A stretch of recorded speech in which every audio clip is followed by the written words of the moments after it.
Hello friends, आज हम लोग सॉल्व करेंगे क्लास 10 मैथ का एक्सरसाइज 10.2 क्वेश्चन नंबर 4। सिद्ध कीजिए कि किसी वृत्त के किसी व्यास के सिरों पर खींची गई स्पर्श रेखाएं समांतर होती है। तो एक वृत्त इसके लिए आप खींचिए। चलिए एक वृत्त बना लेते हैं।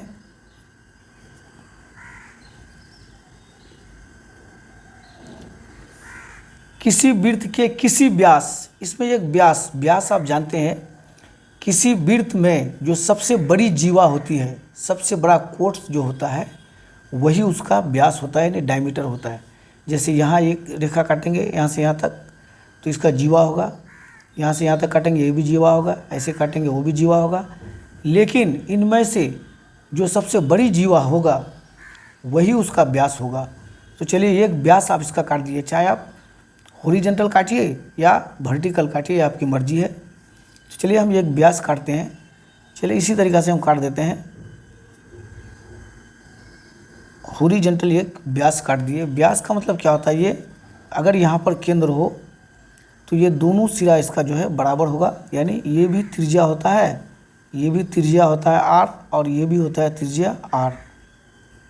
त्रिज्या का डबल ही व्यास होता है, ये आप ध्यान रखेंगे। तो चलिए एक व्यास हमने काट दिया और उसके सिरों पर खींची गई स्पर्श रेखाएं, तो इनके सिरों पर आप स्पर्श रेखा खींच दीजिए।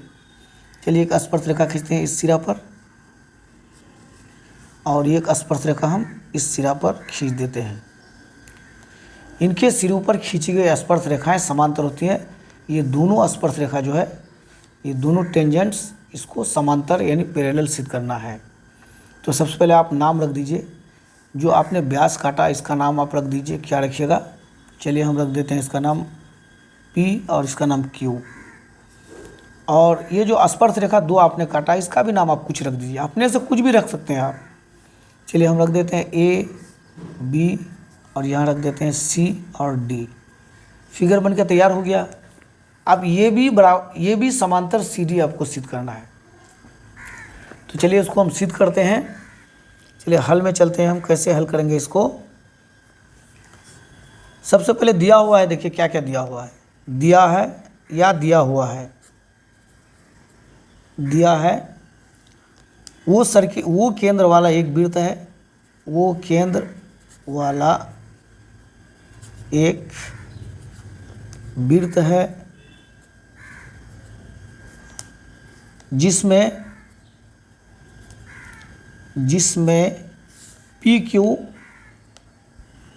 व्यास है, यानी डायमीटर है, PQ व्यास है। ये भी तथा CD दो स्पर्श रेखाएं हैं, ये भी तथा CD दो स्पर्श रेखाएं हैं, स्पर्श रेखाएं हैं। इतना आप लिख सकते हैं, कोई दिक्कत नहीं है इसमें। सिद्ध करना है, सिद्ध करना है ये भी समांतर CD। चलिए प्रमाण, सबसे पहले आप एक से समझिए। क्लास 7 या 6 में आप चले जाइए। चलिए ये दो रेखा यदि समांतर हो और इसमें कोई एक तिर्यक छेदी रेखा हो जाए तो एकांतर कोण बराबर होते हैं। एकांतर कौन सा कोण होता है, ये कोण और ये कोण एकांतर होगा अगर समांतर होने से। या इसका ठीक उल्टा, यदि एकांतर कोण बराबर हो तो ये दोनों रेखाएं समांतर होगी, या फिर संगत कोण बराबर होने से भी दोनों रेखाएं समांतर होती है। संगत कोण कौन सा है, जैसे ये कोण है समांतर रेखा के नीचे, ये भी कोण है समांतर रेखा के नीचे, तो ये दोनों हो गया संगत कोण। देखिए ये समांतर रेखा के नीचे, ये भी समांतर रेखा के नीचे, ये दोनों संगत कोण।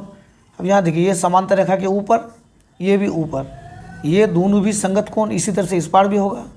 इस तरह से भी दो रेखाएं समांतर हो जाती है यदि संगत कोण बराबर हो। तो दो रेखाओं को समांतर होने के लिए क्या क्या शर्त है, यदि दो रेखाएं हो उसमें कोई तिर्यक छेदी रेखा हो और एकांतर कोण बराबर हो, यानी तिर्यक छेदी रेखा के इस पार से दूसरी पार तक ये दोनों कोण बराबर हो, ये दोनों एकांतर कोण इन अल्टरनेट एंगल, तो ये दोनों रेखाएं समांतर होगी।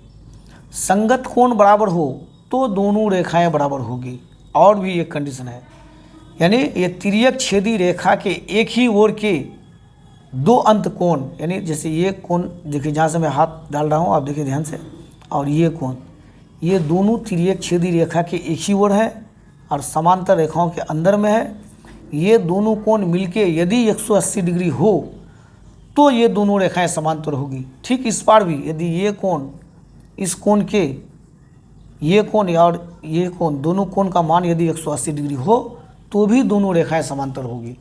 तो यहाँ समांतर होने के लिए कितना सारा शर्त हमने बताया, किसी एक पॉइंट्स को आप लागू करके ये दोनों रेखाओं को आप ए बी और सी डी को समांतर सिद्ध कर सकते हैं। चलिए हम चलते हैं प्रमाण में। अब देखिए ये भी स्पर्श रेखा है और वो पी क्या है, त्रिज्या है। चलिए वो पी त्रिज्या है और ये भी स्पर्श रेखा है, तो वो पी ए बी पर लंब होगा। थ्योरम 10.1। चलिए सीधे लिखिए आप ओ पी लंब ए बी। क्यों, ये थ्योरम 10.1 यहाँ लिखिए। पढ़ में 10.1 में आपने पढ़ा कि यदि त्रिज्या किसी स्पर्श रेखा पर पड़े तो वहाँ पर 90 डिग्री का कोण बनता है। तो कोण क्या हो जाएगा, कोण ओ पी बी ये 90 डिग्री होगा। चलिए कोण ओ पी बी बराबर 90 डिग्री। ठीक उस पार चले जाइए, यहाँ पर कोण ओ क्यू सी वो क्यू सी ये कोण ये भी हो जाएगा 90 डिग्री। ये कौन सा कोण होगा भाई, यहाँ 90 छूट गया। देखिए ये दोनों कौन सा कोण होगा, ये 90 डिग्री है, ये भी 90 डिग्री। ये दोनों एकांतर कोण है। अभी हमने बताया क्या, दो रेखाएं हो, एक तिर्यक छेदी रेखा हो, इसको तिर्यक छेदी रेखा मान लीजिए पी क्यू को, तो इस पार से दूसरे पार अगर आ जाए तो इस तरह का दोनों कोण अल्टरनेट एंगल यानी एकांतर कोण कहलाता है। तो ये दोनों कोण एकांतर कोण है। और आप जानते हैं एकांतर कोण बराबर होने से दो रेखाएं समांतर हो जाती है। ये एक पॉइंट हमने ये लागू किया, आप दूसरा भी लागू कर सकते हैं। आप क्या लागू कर सकते हैं, जैसे ये कोण ले लिए यहाँ पर ना, दूसरा ये कोण ले लीजिएगा और दोनों को ये भी 90 हो जाएगा, ये भी 90 हो जाएगा, दोनों जोड़ के 180 हो जाएगा।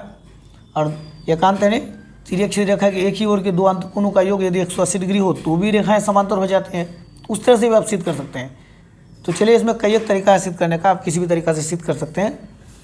तो चलिए हमने एक को लागू कर दिया, ये दोनों एकांतर कोण है, इसीलिए सीधे लिख दीजिए ए बी समांतर सी डी। ये प्रूफ हो गया।